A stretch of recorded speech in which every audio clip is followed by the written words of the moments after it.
بس ایک حدیث مبارکہ یاد آئی، یہ کنز المعارف میں علامہ قسطلانی رحمۃ اللہ علیہ نے لکھی ہے۔ علامہ قسطلانی رحمۃ اللہ علیہ مصر کے رہنے والے تھے، قاہرہ کے تھے، اور جس وقت میں قاہرہ گیا، مجھے مصر کئی مرتبہ جانے کا اتفاق ہوا، آخری سفر جب میرا ہوا سال گزشتہ، تو میں ڈھونڈ کر علامہ قسطلانی رحمۃ اللہ علیہ کی قبر پر گیا، اور علامہ ابن حجر عسقلانی رحمۃ اللہ علیہ کی قبر پر بھی گیا۔ بہت سے حضرات کے وہاں قبور ہیں۔ تو علامہ قسطلانی رحمۃ اللہ علیہ نے ان کی کتاب ہے کنز المعارف، اس میں یہ حدیث مبارکہ نقل کی ہے کہ جناب نبی کریم رحمت عالم حضور اکرم صلی اللہ علیہ وسلم ایک مرتبہ حضرت ابو بکر، حضرت عمر، حضرت عثمان غنی رضی اللہ تعالی عنہم، ان تینوں اپنے عظیم ساتھیوں کو ساتھ لے کر اپنے داماد سیدنا علی بن ابی طالب کرم اللہ تعالی وجہہ کے گھر تشریف لے گئے۔ جب پہنچے تو حضرت علی رضی اللہ تعالیٰ عنہ کو بہت خوشی ہوئی کہ آج میرے گھر میں کتنے عظیم الشان مہمان آئے ہیں، اور ان میں وہ عظیم ہستی بھی میری مہمان بن رہی ہے جو معراج میں اللہ کی مہمان، جن کے میزبان خود اللہ جل جلالہ تھے۔ تو فوراً اندر گئے اور جا کر اہلیہ جو حضور علیہ السلام کی صاحبزادی اور لخت جگر نور نظر تھی، جنتی عورتوں کی سردار سیدہ فاطمہ الزہرا رضی اللہ تعالیٰ عنہ سے فرمایا بھی گھر میں کچھ ہو تو جلدی سے دو اور کھانا بھی تیار کرو۔ بظاہر یوں محسوس ہوتا ہے کہ حضرات کو بھوک بھی لگی ہوئی ہے۔ تو حضرت فاطمہ رضی اللہ تعالیٰ عنہا نے جلدی سے ایک پلیٹ سفید نکالی اور اس میں گھر میں شہد پڑا تھا، وہ شہد اس میں ڈالا اور فرمایا کہ یہ لے جاؤ، پیش کرو، میں کھانا بناتی ہوں۔ اب حضرت علی رضی اللہ تعالیٰ عنہ جلدی سے وہ لے آئے، اور اس سے یہ معلوم ہوا، اہل علم فرماتے ہیں کہ جب کوئی مہمان آئے تو سنت یہ ہے کہ سب سے پہلے اس کی خدمت میں کوئی نہ کوئی چیز پیش کرو۔ کھانا اگر دیر بھی ہو، وقت ہو نہ ہو، لیکن اس کو کوئی آپ کولڈ ڈرنک پیش کریں، کوئی فروٹ پیش کریں، تاکہ مہمان کو یہ اندازہ ہو کہ میرے آنے کی میزبان کو خوشی ہوئی ہے، اس کو کوئی بوجھ نہیں ہوا۔ تو اس لیے حضرت علی رضی اللہ عنہ جب پیش کیا تو حضور نے جب اپنا نظر ڈالی اور اپنا ہاتھ اس میں رکھا شہد کو چاٹنے کے لیے، تو حضور نے دیکھا کہ اس میں ایک باریک سا بال بھی ہے۔ عام طور پہ برتنوں میں بال بعض اوقات گر جاتا ہے، رہ جاتا ہے، تو حضور علیہ السلام نے فرمایا حضرت ابو بکر، حضرت عمر، حضرت عثمان غنی رضی اللہ تعالیٰ عنہ اپنے بیٹھے ہوئے ساتھ ساتھیوں سے کہ چلو بھی ان تین چیزیں تمہارے سامنے آئیں، کوئی تین باتیں بیان کرو، دل لگی ہو جائے۔ ابھی دل لگی کی باتیں، یہ بھی خوش طبی کا واقعہ ہے۔ فرمایا چلو بھی دل لگی بھی ہو جائے گی، وقت بھی گزر جائے گا، اتنے میں کھانا بھی آ جائے گا۔ فرمایا ایک تمہارے سامنے پلیٹ ہے، برتن ہے جو بہت وائٹ، سفید، روشن، چمکدار ہے، اس میں شہد ہے، وہ میٹھا ہوتا ہے، بال ہے اور بال بہت باریک ہوتا ہے، تو ان تینوں سے تم کو تین باتیں بیان کرو۔ تو سب سے پہلے جانشین پیغمبر، امام الصحابہ، خلیفہ بلا فصل، مزاج شناس رسول، مزاج شناس رسول، مصدق پیغمبر سیدنا صدیق اکبر رضی اللہ تعالیٰ بولے، صحابہ فرماتے ہیں کہ جب کسی مجلس میں ابو بکر موجود ہوتے تھے اور حضور علیہ السلام کوئی سوال فرماتے تھے تو ہم سب ابو بکر کی طرف دیکھتے تھے اور ہم سمجھتے تھے کہ ان کے ہوتے ہوئے ہمیں نہیں بولنا چاہیے کیونکہ ہم میں بڑے وہ تھے۔ حضرت ابو بکر سب سے پہلے گفتگو فرماتے تھے، تو ابو بکر رضی اللہ تعالیٰ عنہ سے حضور نے فرمایا بھی تم کوئی بات کرو۔ حضور نے سب کو دعوت دی تھی مگر سب سے پہلے ابو بکر بولے۔ حضرت ابو بکر رضی اللہ عنہ نے عرض کی، یا رسول اللہ صلی اللہ علیہ وسلم، یہ برتن جتنا سفید ہے، روشن اور چمکدار ہے، اس سے زیادہ روشن، اس سے زیادہ چمکدار وہ ایمان ہے جو اللہ نے ہمیں عطا کیا۔ کیا کسی چیز میں روشنی ہوگی، کیا کسی میں نور اور چمک اور دمک اور جاذبیت اور کشش ہوگی جو ایمان کے اندر ایمان۔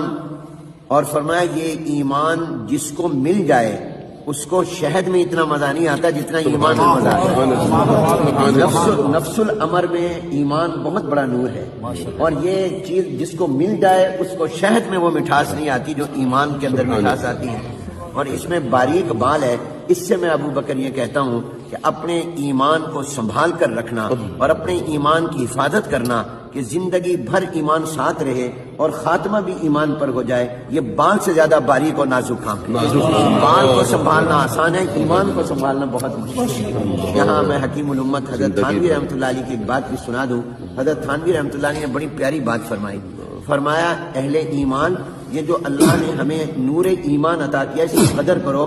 یہ ایمان کا نور اتنی عظیم الشان چیز ہے کہ جب یہ مومن قیامت میں پرصلات پر جائے گا اور پرصلات سے گزرنے لگے گا تھوڑا سا بھی رکے گا تو جہنم ہاتھ باندھ کر کہے گی اے مومن جلدی سے گزر جا، تیرے ایمان کا نور میری گرمی اور میری حرارت کو متاثر کر رہا ہے اور اس کو بجھا رہا ہے۔ میں اس سے ایک جملہ کہتا ہوں استنباط کر کے، ساری دنیا جہنم سے پناہ مانگتی ہے اور جہنم مومن کے ایمان کے نور سے پناہ مانگتی ہے۔ ایسا یہ نور ایمان ہے جو جہنم کی آگ کو بھی بجھا دے اور متاثر کرے۔ تو فرمایا یہ ایمان یہ سب سے زیادہ چمکدار، مل جائے شہد سے زیادہ مزہ، اس کی حفاظت بال سے زیادہ باری۔ اب حضرت عمر رضی اللہ تعالیٰ عنہ کی باری آئی تو حضرت عمر نے عرض کی، انہوں نے اپنے مزاج کے مطابق، کہا جاتا ہے نا پسند اپنی اپنی، نصیب اپنا اپنا، تو حضرت عمر رضی اللہ تعالیٰ نے عرض کی یا رسول اللہ یہ برتن جتنا سفید روشن چمکدار ہے، اس سے میں عمر یہ کہتا ہوں کہ یہ دنیا اور یہ کائنات بہت روشن، بہت چمکدار، یہ پیسے کی چمک، کرسی کی چمک، دولت کی چمک یہ اس برتن سے زیادہ ہے۔ اور فرمایا یہ دنیا کا اقتدار جس کو مل جائے اس کو شہد میں اتنا مزہ نہیں آتا جتنا اس کو کرسی اقتدار پر مزہ آتا ہے، کیونکہ وہ آدھی دنیا پر حکومت کی تھی تو ان حالات کے مطابق۔ لیکن آگے فرمایا جس کو اللہ اقتدار دے دے، جتنا بھی دے دے، وہ اپنی اقتدار میں کسی پر ظلم نہ کرے، یہ بال سے زیادہ باریک، اور انصاف کرے یہ بال سے زیادہ مشکل کام ہے۔ تو یہ دنیا کی چمک یہ برتن سے زیادہ، اور اس کا مل جانا یہ شہد سے زیادہ مٹھاس والا، اور اس میں انصاف کرنا یہ بال سے بھی زیادہ باریک اور نازک۔ حضرت عثمان غنی رضی اللہ تعالیٰ عنہ نے عرض کی یا رسول اللہ میں یہ کہتا ہوں یہ برتن جتنا سفید روشن چمکدار ہے، اس سے زیادہ روشن اور چمکدار یہ قرآن اور سنت اور حدیث اور وحی اور نبوت کا علم ہے۔ کیا کسی چیز میں اللہ نے روشنی رکھی ہوگی جو علم میں، العلم نور، اور فرمایا جس کو یہ علم مل جائے اس کو شہد میں اتنا مزہ نہیں آتا جتنا اس کو علم کے اندر مزہ آتا۔ اس میں باریک بال ہے، اس سے میں عثمان غنی یہ کہتا ہوں کہ اپنے علم پر عمل کرنا یہ بال سے زیادہ باریک اور نازک ہے۔ حضرت علی رضی اللہ تعالیٰ نے عرض کی یا رسول اللہ مجھے اجازت ہو تو میں بھی باتیں کہہ دوں، جو نے فرمایا تم بھی کہو۔ انہوں نے موقع محل کے مطابق جواب دیا، کہا یا رسول اللہ یہ برتن جتنا سفید روشن چمکدار ہے، اس سے زیادہ روشن، اس سے زیادہ چمکدار آنے والا مہمان ہوتا ہے۔ مہمان کی پیشانی میں بھی چمک ہوتی ہے، کیونکہ وہ میزبان تھے، حضور علیہ السلام اور حضرت ابوبکر عمر عثمان مہمان تھے، تو کہا مہمان کی پیشانی میں بھی چمک ہوتی ہے اور وہ اس برتن سے زیادہ ہوتی ہے۔ اور فرمایا جب مہمان کھاتا ہے اور اس کو پسند آ جائے میزبان کا کھانا تو میزبان کو شہد سے زیادہ مزہ آتا ہے، میزبان کو مزہ آتا ہے۔ اور اس میں باریک بال ہے، اس سے میں علی یہ کہتا ہوں کہ مہمان کو 100% خوش کر کے بھیجنا یہ بال سے زیادہ باریک ہے۔ یہ جتنی بھی خدمت کر لے پھر بھی کہیں گے فلاں کمی رہ گئی، وہ کہتے جی بڑی زبردست دعوت تھی لیکن فلانی ڈش نہیں تھی، آئس کریم نہیں تھی، فلاں چیز نہیں تھی۔ اور پردے میں بات سن رہی تھی سیدہ فاطمہ لخت جگر نور نظر، کچے مکان کے دیواریں چھوٹی ہوتی تھی، اندر سے پیغام بھیجا ابا جان اگر اجازت ہو تو آپ کی بیٹی بھی اس گفتگو کا حصہ بننا چاہتی ہے اور وہ بھی 3 باتیں کرنا چاہتی ہے۔ حضور علیہ السلام نے فرمایا بیٹی تم بھی کہو۔ انہوں نے اندر سے کہا یا رسول اللہ صلی اللہ علیہ وسلم میں یہ کہتی ہوں یہ برتن جتنا سفید روشن چمکدار ہے اس سے زیادہ روشنی اور چمک اللہ نے عورت کی حیا میں، عورت کی حیا میں، کس چیز میں چمک ہوگی جو عورت کی حیا میں چمک۔ اور عرض کیا یا رسول اللہ اس میں میٹھا شہد ہے، اس سے میں یہ کہتی ہوں کہ جب عورت پردہ کرتی ہے تو اس کو شہد میں اتنا مزہ نہیں آتا جتنا پردہ کرنے میں مزہ آتا ہے۔ اور اس میں باریک بال ہے، اس سے میں یہ کہتی ہوں کہ عورت کا اپنے چہرے کو چھپانا کہ کسی نامحرم کی نظر میرے چہرے پر نہ پڑ جائے یہ بال سے زیادہ باریک اور نازک ہے۔ حضرت جبرائیل علیہ السلام آ گئے اور فرشتوں کے سردار آ گئے، انہوں نے کہا یا رسول اللہ اگر اجازت ہو تو ان لوگوں نے 3 باتیں کہی، میں بھی 3 باتیں کہنا چاہتا ہوں۔ انہوں نے فرمایا تم بھی کہو، آسمان والوں کی نمائندگی بھی ہو جائے گی۔ انہوں نے کہا یا رسول اللہ میں یہ عرض کرتا ہوں کہ یہ برتن جتنا سفید روشن چمکدار ہے اس سے زیادہ روشن چمکدار وہ دین اسلام ہے جو اللہ نے آپ کو عطا کیا، اسلام میں روشنی، اور اس میں میٹھا شہد ہے۔ اس سے میں یہ کہتا ہوں کہ جب کوئی اسلام پر چلنے لگ جائے تو اس کو شہد میں اتنا مزہ نہیں آتا جتنا اسلام پر عمل کرنے میں۔ اور اس میں باریک بال ہے، اس سے میں جبرائیل یہ کہتا ہوں کہ اسلام میں آگے بڑھتے رہنا، پیچھے نہ جائے، اس کو بیک گیئر نہ لگے، یہ بال سے زیادہ باریک اور نازک کام ہے۔ کہتے ہیں کہ حضور اکرم صلی اللہ علیہ وسلم نے فرمایا اب میں بھی 3 باتیں کہتا ہوں. حضور علیہ السلام نے فرمایا جتنا یہ برتن چمکدار روشن سفید ہے اس سے زیادہ روشن چمکدار اللہ کی محبت ہے. اللہ کی محبت. کسی چیز میں کیا چمک ہوگی جو اللہ کی محبت میں چمک ہے. اور پھر فرمایا کہ اس میں میٹھا شہد ہے. اس سے میں یہ کہتا ہوں کہ یہ اللہ کی محبت جس کو مل جائے اس کو شہد میں اتنا مزہ نہیں آتا جتنا اللہ اللہ کرنے میں. ابھی آپ اللہ اللہ کریں گے اس میں جو آپ کو مٹھاس آئے گی وہ کسی چیز میں نہیں. اور پھر فرمایا اس میں باریک بال ہے.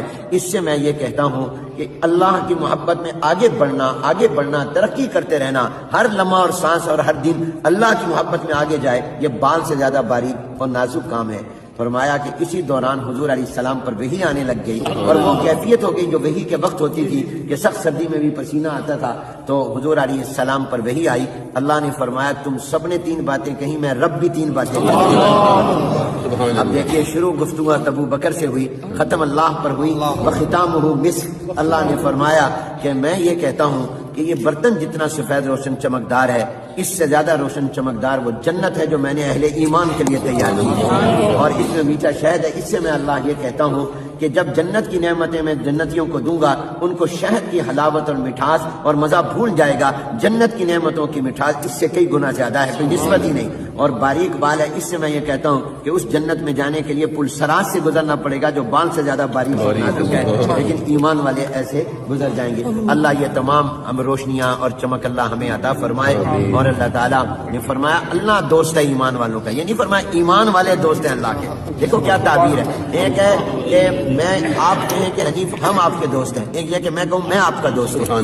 تو اللہ نے فرمایا میں ان کا دوست ہوں. تو اللہ تعالیٰ ہمیں یہ ایمان کا نور عطا فرمائے اور یہ روشنی اور چمک عطا فرمائے. اور اللہ تعالیٰ اس مجلس کو بابرکت فرمائے اور اہل دل ہمیں بنائے. ہمارے جیسے مولانا نے مفتیٰ نے فرمایا ہمارا دل بنے دلدل نہ بنے. اللہ تعالیٰ ہمیں اور یہ وہ لوگ تھے جن کا دل بنا ہوا ہے جن کا دل حضور نے بنایا تھا. اس لیے اللہ نے ان کے دلوں کا امتحان لیا. اولئک الذین امتحن اللہ قلوبہم للتقویٰ وما علینا الا